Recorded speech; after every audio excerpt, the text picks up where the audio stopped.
you took the other week, and there are three things that we can focus on. One is to increase your exposure slightly. So with this first picture, all of your pictures were a little underexposed, but obviously I was able to fix it in Lightroom, but it does result in a little bit more of a grain. So this was the original picture, and we want to just try and make it look originally, like in camera, try and get it with a higher exposure, because when we do fix it, even though it does still look nice, there is this kind of graininess that results from the darker original picture. And also when we have darker pictures, it'll end up showing more wrinkle and texture in the skin. If the picture you take in the camera has a higher exposure to begin with, then the original picture actually has smoother skin because we didn't capture the shadows, which means there's less skin softening and retouching that we have to do on the computer. So yeah, just overexpose a little bit more. The second thing I was going to show you is recomposing, which you do naturally. So this picture has been recomposed, obviously, because we focused on them down here, and then we tilted the camera up so that we cropped off their bodies and made the picture more about this negative space in the forest. However, okay, first of all though, let me say that I do love this picture because it's a really cool background of just how many amazing trees there are. So in addition to this picture, something you can do that's awesome is tilt your camera upwards. Because especially in a forest, around here anyway, the trees are super tall. So this is a cool background, but this is cool vertical depth is what I'm going to call it. I don't know if there's an actual term, but it shows the height of the trees, and it really makes you feel like you are in a forest with tall trees. So both of these pictures are important, and you get this one simply by focusing on the family and then tilting the camera up so that the bottom of the camera, your left hand, moves away from your body, and usually the eye piece comes away from you a little bit, and you're angling up towards the sky.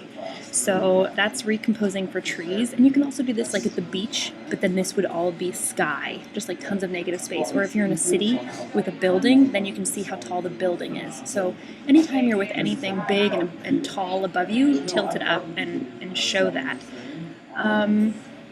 The third thing I was going to show you is how I try and get lots of different distances to show off the story. So I was going to show you, here we go, sorry, got distracted, la-di-da. So they're standing next to a tree here, and these are the three pictures that you took. And the comment I wanted to make is that what we're lacking here is one closer picture and one wider picture. So then these over here are the ones that I took. So here's the closer one, and here's the wider one. Get rid of that horizontal one. So now, can you hear all the noise? I'm in Starbucks. So now you have a lot more variety here, and it looks more like a storyboard because it's kind of picture 1 is wide, picture 2 we get closer, picture 3 we get closer, picture 4 we're super close.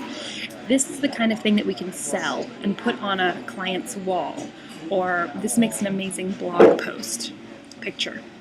When you start to remove a couple, it loses its dynamicness. Like, that's still nice, but it's not as powerful as the contrast. Like a side-by-side diptych for the blog, the more drastic they are, it becomes more powerful. See that this couple looks a lot better than the last one. Look at the last one again for comparison. See? It's just more powerful when there's a bigger comparison, and especially when we have that whole series. So the way to get this series, I simply have the family or the couple stay in one spot. I give them an action, like here it's, stand and kiss, and then you can start far away or you can start up close, but you take the one picture and then you move your feet. So this doesn't work so well. I mean, you could do this with a zoom, but it doesn't work as well as if you zoom with your feet. So I usually start wide. It gives them a chance to have a little bit of privacy. They don't feel like the camera's in their face. I take this picture, then I take a few steps in and I take this picture. A few steps in, I take this picture. A few steps in, I take this picture. Got it? And then I just love it when you have a series like this. It's so pretty. Okay. Here's another example. Same thing. Different outfit, different spot. And this I showed you this in person on purpose. So we took this picture. I took a same distance, but I tilted the camera to get the vertical feel of the trees. I moved in closer. I moved in closer. I moved in closer. I could even move in closer one more time and get a really tight shot of them with their faces together. Still talking about recomposing. Here's an example, direct example of the difference it can make. This is straight on, and this is recomposed.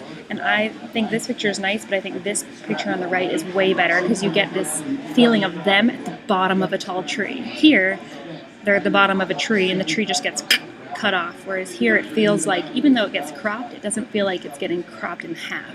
Like your eye kind of imagines that it still goes up. So this is cool. Of course, I like the variety of both. And then the last thing I was going to mention was that there were a couple pictures that you took that just here, there's no people in them.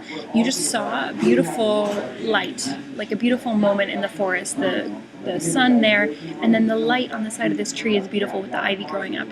And I like it when we get these pictures because they kind of set the atmosphere, but I don't always have a place to include them. So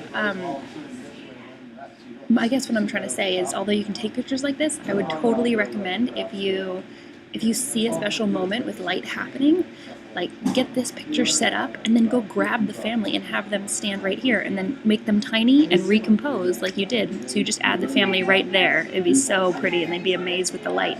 Or here, if you see this, have them sit down on the sides of the tree or hug on the side of the tree or whatever.